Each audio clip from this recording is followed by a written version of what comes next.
And the thought never crossed my mind that day that it might be my last day alive.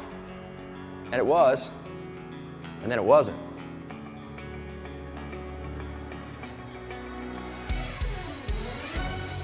About 8,000 volts of electricity traveled down a metal ladder and went into the body of my friend and me. 8,000 volts in my hands, out my feet, out my socks, out my boots. And it killed me. It killed my friend. Only I came back to life. Ever since, I've been on a path to creating happiness and fulfillment in my life. And I've moved into supporting people on that same journey. My name is Danny Bader, and I help people master the mindset and the tools they need to move from just living to being fully alive and engaged in their life. Fulfillment encompasses all the areas of your life. And fulfillment is defined as I am getting everything out of life that I want. Now notice it doesn't say I got everything. You don't need to have everything in life to be fulfilled. You have some things and then you're moving towards other things. And the message is really this. I think in organizations where there's a challenge of turnover and culture and burnout and these things, I, from my heart, really challenge folks in organizations, do they have more work to do on themselves, which really comes back to a lot of the principles. I didn't invent these principles, they've been around forever and they're quite powerful. So rather than play the victim, I think, can you do more things to enhance your resilience and your fulfillment in life?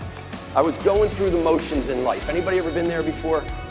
You're stuck, you're in a rut, you're in a funk. I call it the valley of the victim. When we're a victim, we don't own what happened to us. Right? We don't own it. We blame, life is not fair, all these other things. There's no traction here, man. There's no traction here. I go down to the Outer Banks of North Carolina in October. One particular day I go out and my goal is to buy a hose because I'm gonna drive my Jeep onto the beach and I'm gonna put one end of the hose in the window, one end in the tailpipe, and leave the engine running because life beat Danny Bader.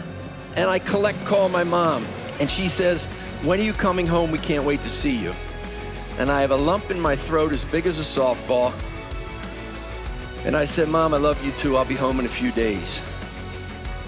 And I walked out of the phone booth. And for the first time, from July until October, the little voice in my head said this, I wonder what it's going to be like when I get better.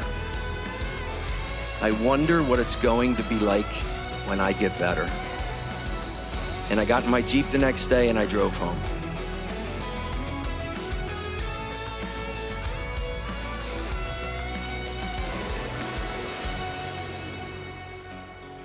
You have your near death, I had mine. No light, no tunnel.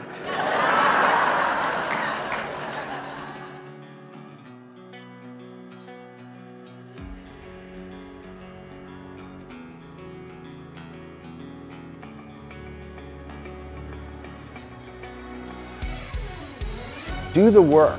Build it strong, sturdy, steadfast, able to withstand the storms of life. Each day you wake up, you come back to life. Don't wait for tragedy to strike. Are you living with a radical reverence for this wonderful journey we call life?